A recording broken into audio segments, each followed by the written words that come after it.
ज्ञानञ्जनशलाकया चक्षुरुन्मिलितं येन तस्मै श्रीगुरुवे नमः। श्रीचैतन्यमनोभीष्टं स्थापितं येन भूतले स्वयं रूपकदा मह्यं ददाति स्वपदान्तिकं।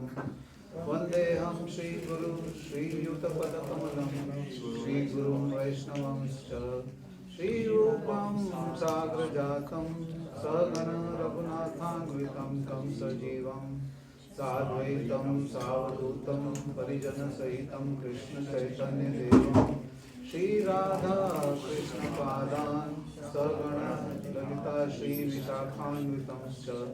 हे कृष्ण करुणा सिन्धो दीनबन्धो जगत्पते गोपेश गोपिका कान्ता राधा कान्ता नमस्ते। काञ्चन गौराङ्गी राधे वृन्दावनेश्वरी वृषभानुसुते देवी प्रणमामि हरिप्रिये। वाञ्छाकल्पतरुभ्यश्च कृपा सिन्धुभ्येव च पतितानां वैष्णवेभ्यो नमो नमः।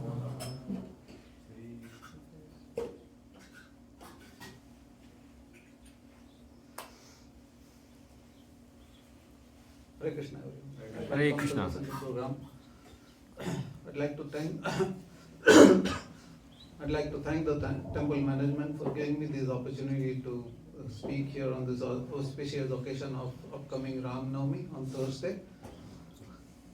I have no qualification, but with the mercy of my Guru Maharaj, Srila Prabhupada, and all the assembled Vaishnavas, I will try to speak some words for my own purification, and I hope that will enlighten you all. So on Thursday we will be celebrating Ram Navami. So on that occasion, in that reference, we'll talk about some qualities of Lord Ram.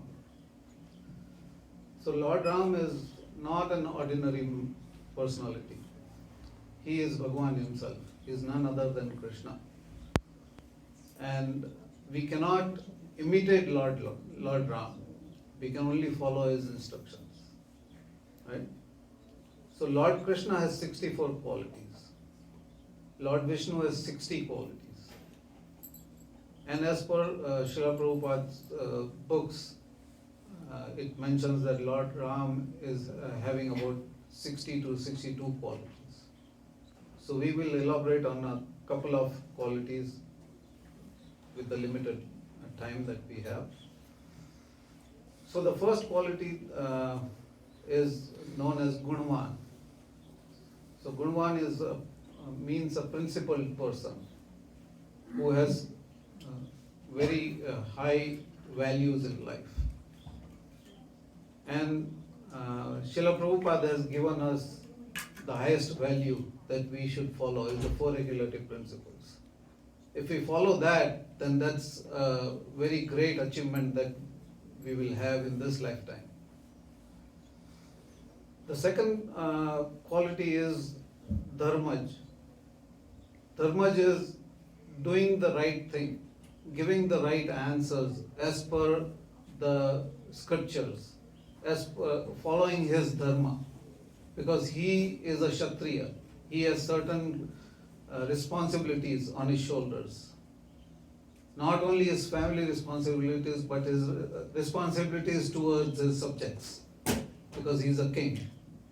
So he has to be careful in how he comes across, what kind of replies he gives, and how he deals with everybody on a day-to-day basis. With his family, with his elders, with his subjects, with his wife, with his brothers, everyone, across the board.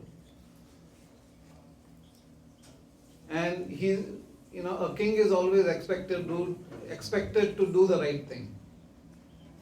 Because they think, everybody has a perception that king is full of knowledge, he knows everything, so he will never do anything wrong. Unlike today's leaders. All they do is wrong. Right?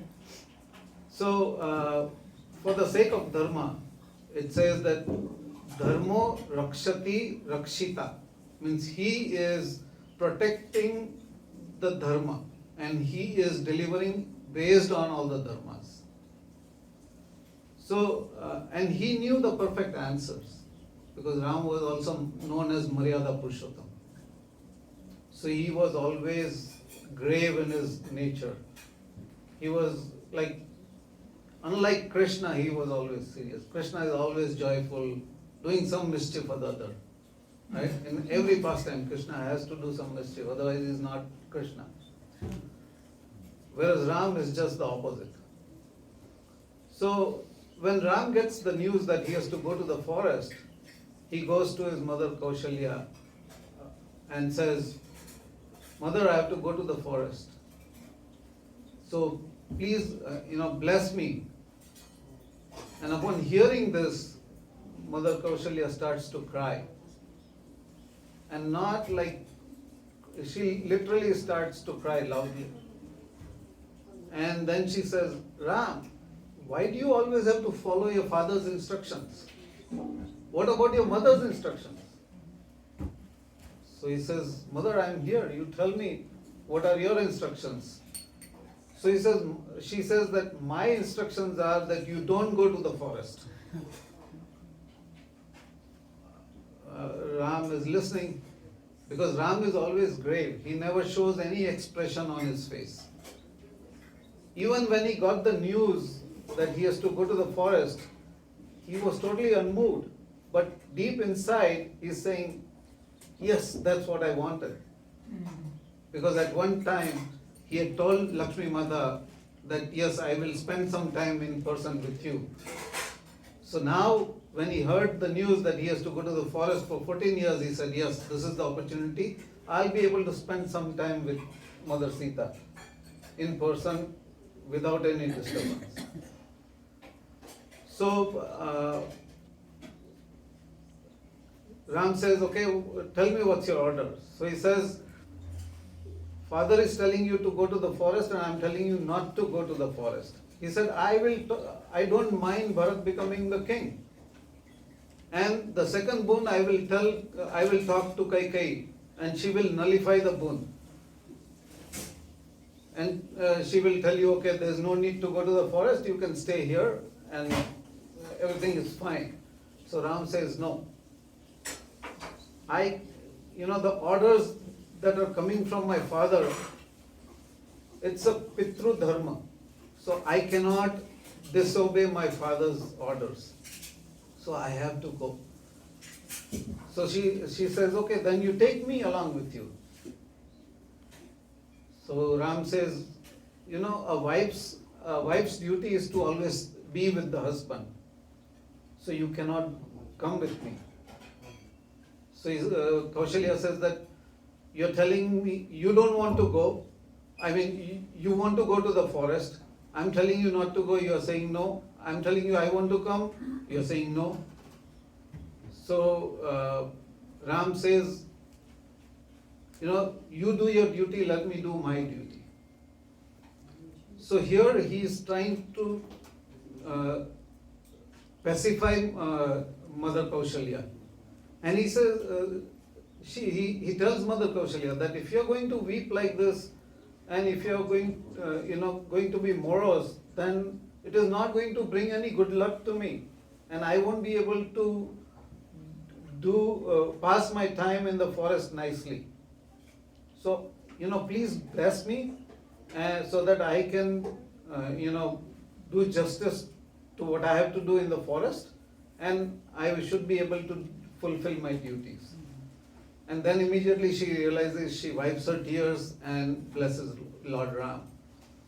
From there, Lord Ram goes to Mother Sita, and he says, "Sita, I have to go to the forest for 14 years, but don't worry, they'll just pass in a split second. So you won't even realize that I'm gone and I come back. And you be here, you live in the palace with my 3 mothers, take care of them, and you'll be under their protection. So you'll be safe here." So now he's making a contradictory statement in a couple of minutes. There he's telling his mother to be with her husband, and here he's leaving his wife and going. So that's totally 2 different statements. But why Ram is doing that? Because he's the only one who has been punished.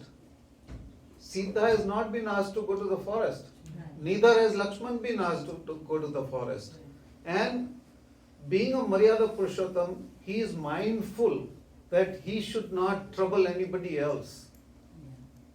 So then how can he ask Sita to go with him and go through all the troubles that he will go through in the forest? Right? So this is how he knows his dharma. He knows what is to be said, when is to be said, and how it is to be communicated. He knows that very well. So this is his second quality, dharmakna. Right? And here, the dharma here he is doing that not to trouble anybody. So as a jiva, Lord Krishna always tells us that you are my part and parcel, and every jiva is my part and parcel. And you have no right to trouble anybody.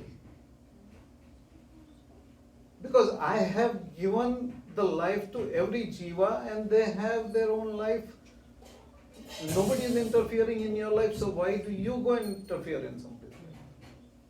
So we have no right to be judgmental, because we don't know at what level the other person is in bhakti. Whether he is a senior devotee, whether he is a junior devotee, whether he is a neophyte, whether he is a 2-year-old child, we don't know their level of bhakti. At what level they were in their previous life, we don't know. So we have no right to be judgmental. Right? Then the next quality is kritagna. Kritagna is being, is being grateful. So if somebody is helping you, we have the obligation of saying thank you. If we are not even saying thank you, then we are not being grateful. And if we are not being grateful, then we are not being a nice human being. Then what's the difference between animals and us? Even a dog will come and tell you thank you in his own way. Right? And Lord Ram is being thankful to the squirrel, because Hanuman was putting stones in the ocean, and the squirrel in her own capacity was helping. So Hanuman says, "Hey, what are you doing? Move aside. You'll get hurt. How can you help?" And then at the same moment, Lord Ram picks up the squirrel and he pats it.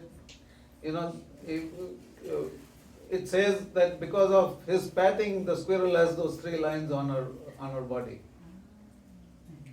So Lord Ram is giving credit. He is being grateful that you, in your capacity, are able to lift the big stones.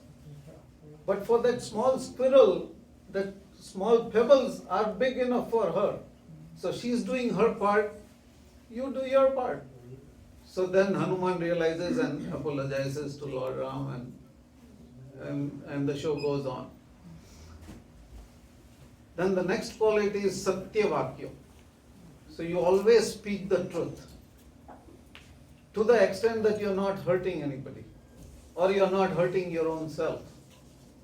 Right? So one time a cow was being chased by a butcher, right? Because he wanted to kill the cow and sell the meat and make a living. So that's what butchers do. Right? And he's chasing the cow, and then suddenly the cow goes out of sight, and he sees a Brahmana doing his rituals. So he asks the Brahmana, "Did you see the cow going from here?" Now the Brahmana is in a fix. He's thinking that if I say yes, he's going to kill the cow. And if I say no, then I'm lying. And Brahmana is not supposed to lie. So, I'm not doing justice. But then he even didn't want to lie by lying to the butcher.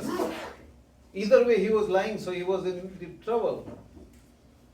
So he says, "Yes, I saw the cow going that way."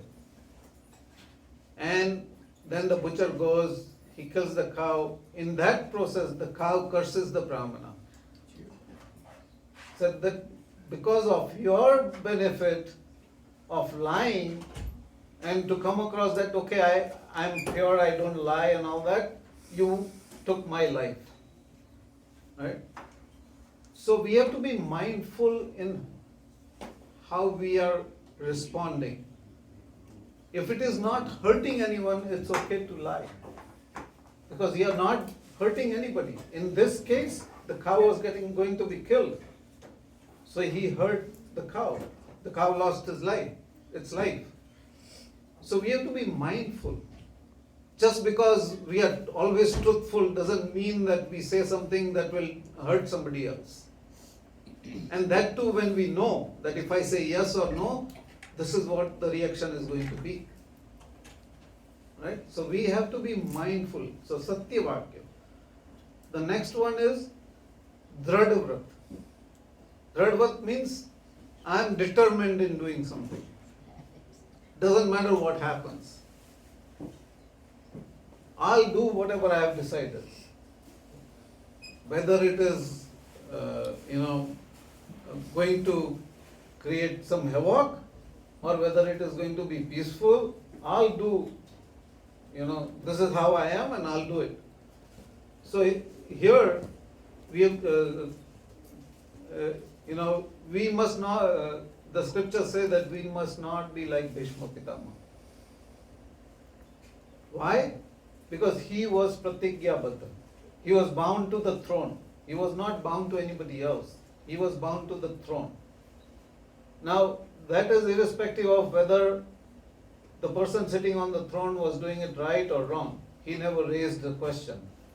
Even when Draupadi was being disrobed, he being the senior of the family, he still did not raise his voice. He did not object to that. So something wrong was happening and he let it happen. Why? Because he was bound by his words. Pratikya, he had taken that vow that I will be faithful to the throne. So now he cannot go against the throne or against the ruler. Because if he goes against, then that's a problem. So Krishna demonstrated this by picking up the weapons in the battle of Kurukshetra. He had taken a vow that I will not pick up a weapon. But just to demonstrate us that even Krishna can break his own vow if it is for dharma. So if Krishna can break his vow, we all can. If it is for dharma, not for something wrong. We cannot support something that is being done wrong. Then we are on the opposite side. Like Bhishma Pitama. Then the next one is Vidwan. Vidwan means knowledgeable. So we can read the scriptures and gain knowledge. But if we don't implement the knowledge, then that knowledge is no good.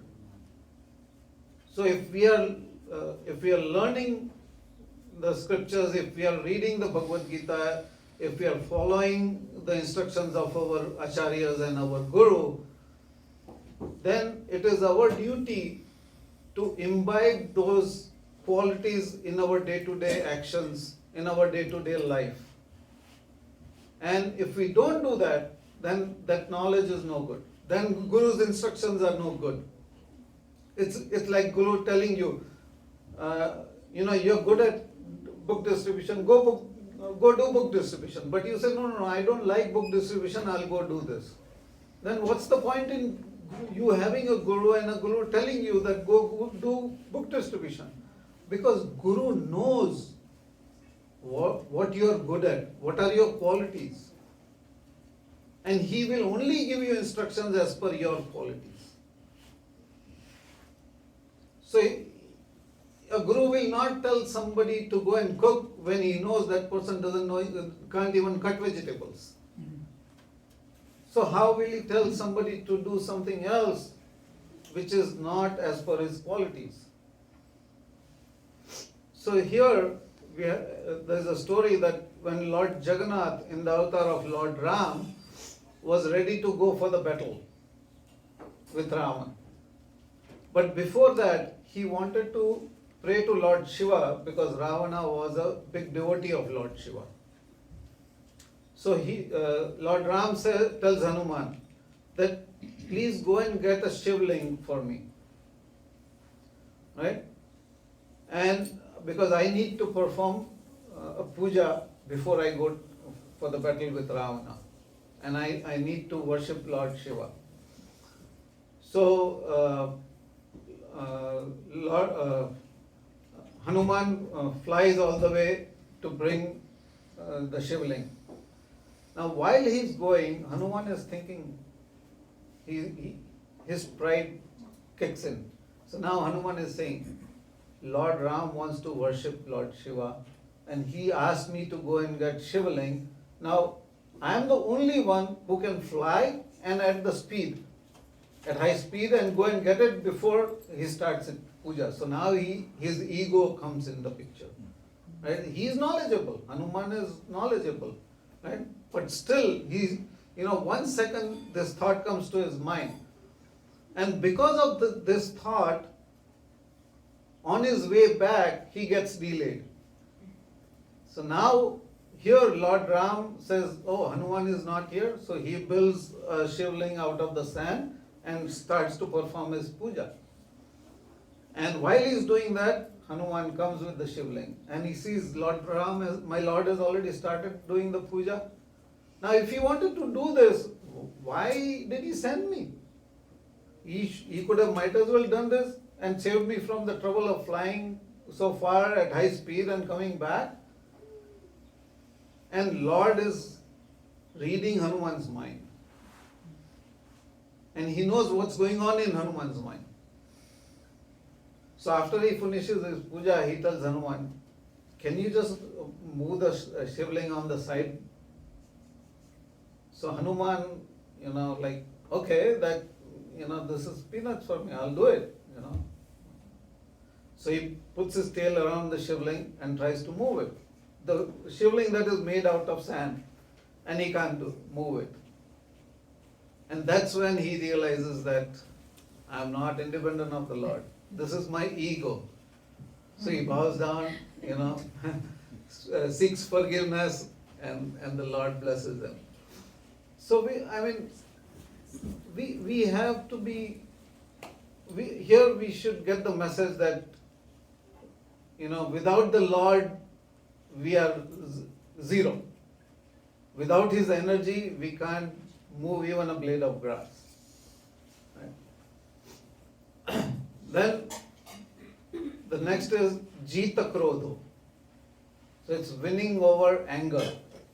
So in Bhagavad Gita 2.63, it says, Krodha bhavati sammoha, sammohat smriti vibramaha, smriti brahmasad buddhi naso, buddhi nasat pranashyati. That from anger, complete delusion arises, and from delusion, bewilderment of memory. When memory is bewildered, intelligence is lost. And when intelligence is lost, one falls down again into the material. So, when a person is in anger, we don't know what we are talking, because we lose control of our mind. And when we lose control of our mind, everything goes crazy. And that's the cause of all the problems. Anger is the cause of every problem today. Just because I'm angry with you, I'll say whatever I want. I won't think twice how the other person is going to even feel. Forget about reacting, responding, that's all later on. So, and they say that the tongue is mightier than the sword, because whatever we speak is going to have some effect on the other person, positive, negative, depending on how we speak, and that will leave a lasting impression. on the other person. So we have to be mindful. And this is and these qualities are displayed by Lord Ram again, that Lord Ram has an ocean of qualities,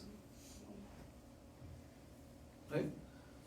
And it says that his qualities are countless. Shakhyante anushankyatam. So it said in Bhagavad Gita that we will not be able to even count the number of good qualities that Ram has. Why? Because they are endless. And if you want to count the bad qualities, again you won't be able to count because he has none. How can Lord have a bad quality? Then he's not the Lord. Right? Now the same thing we can apply to ourselves. That we will get tired by counting our bad qualities because we have endless bad qualities. And we won't be able to count our good qualities because we have none. Right? So we should never consider ourselves independent of the Lord. The moment we consider independent of the Lord says, okay, you are on your own. The moment we thought that I want to enjoy like the Lord is enjoying, we are all here. We are enjoying, are we? Are we really enjoying? No. It's temporary, right? Yeah. We may think we are enjoying, but in reality we are not. So, and Lakshman is the perfect example of this, of being dependent on the Lord.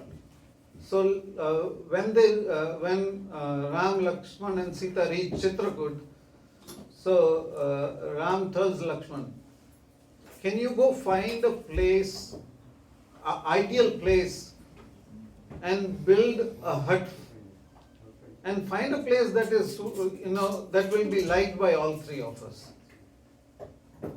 Now, the moment Lord Ram said this, Lakshman really became sad. He was on the verge of crying. And he was wondering, why is Ram telling me something like this? Right? Have I done something wrong? Did I say something wrong? Did I offend you? And he's not saying all this, he's just thinking in his mind. And Ram is watching his expressions. Right? And Lakshman says that I'm here to serve you as your servant. I'm dependent. My likes, dislikes have no space here. I'm only here to serve you and Mother Sita. So please tell me, you find the place and I will do the needful. That's my duty. And upon seeing this, Ram says, okay. So he identifies a place. And the Lord always thinks about everybody. So this is how Lord is thinking. He picks a spot which has a lake close by. So the Lord can go and take a dip in it whenever he wants. The same place also has a lot of trees with fruits and flowers, so that Mother Sita can go and pick the flowers whenever she wants. And she doesn't have to go very far in the forest, all by herself. And also the same place has a lot of trees with vegetables and other, shrubs and everything, so that Lakshman can go and pick the fruits and vegetables whenever he wants. Even he doesn't have to travel very far. So this is how the Lord thinks about everybody. This is how the Lord is thinking about us also. Provided we have the faith, provided we have the trust. That is what we are lacking. We'll say, yes, Krishna, I have full faith in your energy. but you use my brain. I'll tell you what to do with your strength. Right? So we try to tell the Lord what to do. All the time we are demanding this wish, this desire, that desire, I want this, I want that. Is the Lord our order supplier? No. He has much better things to do. But He still tolerates us. He still tells us, come to me. No matter how many offenses, how many anarthas we commit, He never tells us to get out. Have we ever seen the doors of the temple closed if we have to come in? Is there somebody guarding the door and telling us not to come in because we offended the Lord? Never. The Lord's doors are always open for us. Right? And then Lakshman goes and builds a nice hut with 3 rooms. One room is for the guest, one room is for the altar, and the third room is for Lord Ram and Mother Sita for their personal time when they want to spend some time amongst themselves to do their pastimes. So Lakshman is showing us by example that he never wanted anything for his personal pleasure, his personal requirement, because he was there just to serve the Lord as a menial servant without any expectations. That's what we call Nishkam Bhakti.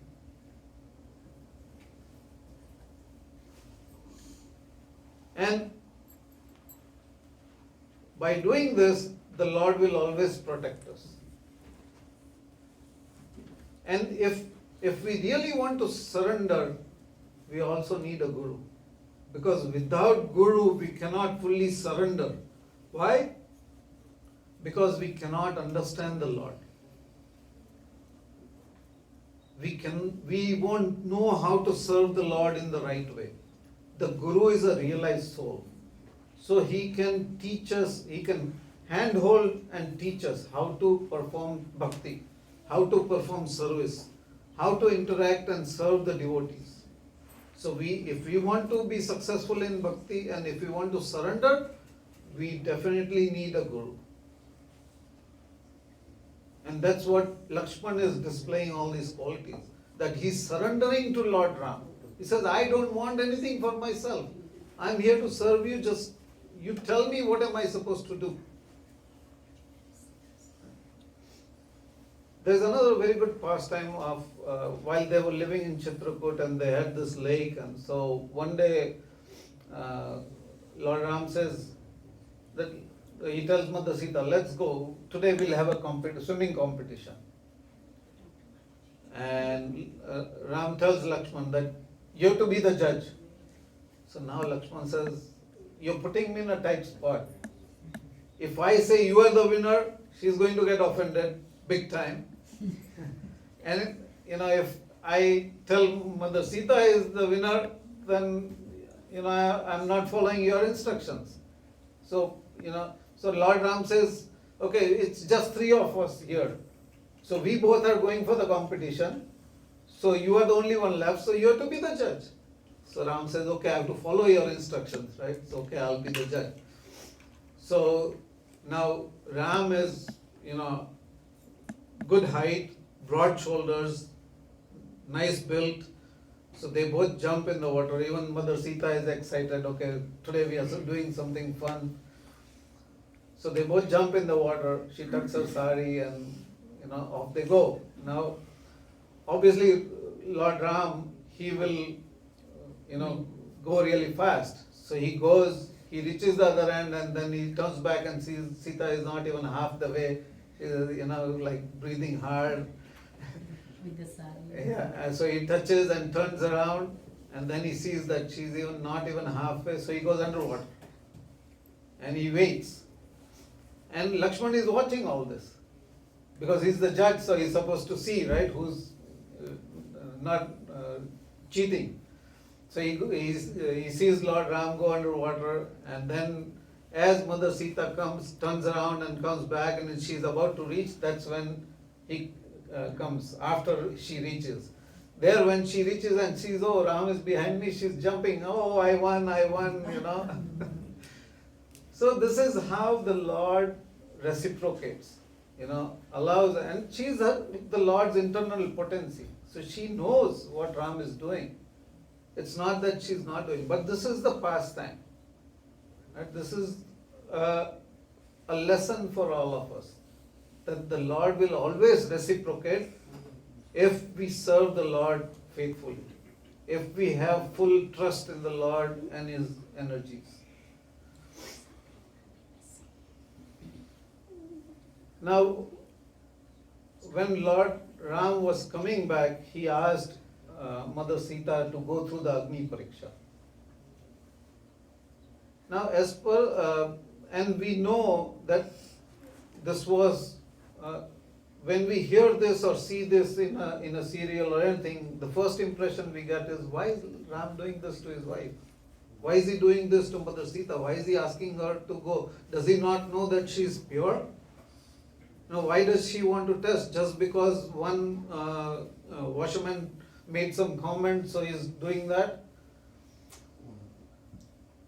But the scriptures say something different. So as per the scriptures, one time Vedavati, the daughter of King Kushadas, who wanted to marry the Supreme Personality of Godhead, Vishnu, and she was performing austerities in the Himalayas. Now it so happened that Ravan was flying in his airplane, and he saw a very effulgent, beautiful woman performing austerities, and so he goes down and he proposed, because he was a lusty person. The moment he sees a beautiful woman, his lust desires just crop up like that. So he goes down and proposes that you become my wife.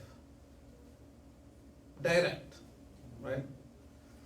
So Vedvati politely refused, saying that I have already accepted Vishnu as my husband, so now I cannot accept anybody else.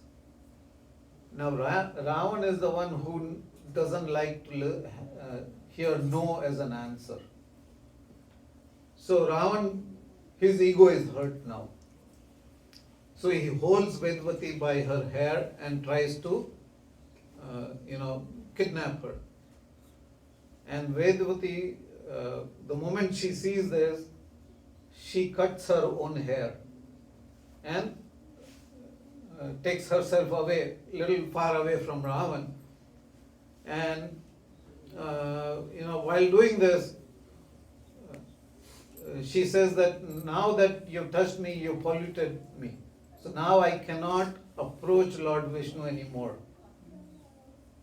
And in my next life, I will be the cause of your death.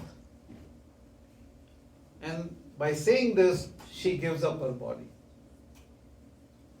And as per the scriptures, Vedvati comes as Maya Sita, who is actually replacing Mother Sita in Lanka. So it was not the real Mother Sita who went to Lanka, it was Maya Sita in the form of Vedvati. So that is why Lord Ram wanted to send Vedvati back to her abode and call back Mother Sita.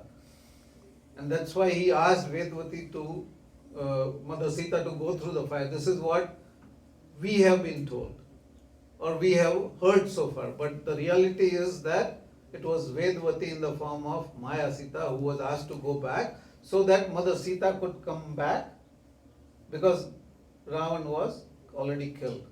So this is what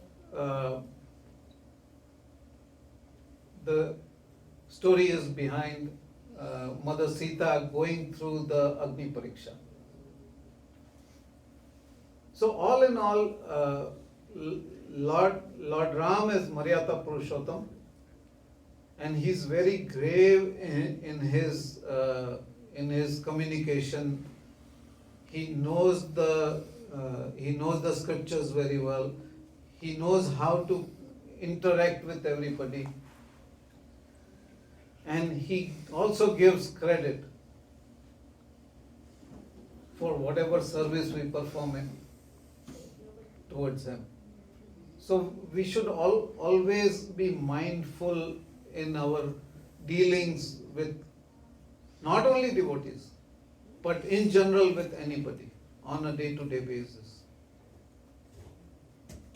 We have to make sure that we don't commit any anarthas while we are dealing with anybody. Because anarthas means our bhakti is going to go down. We should always try and do as much service as possible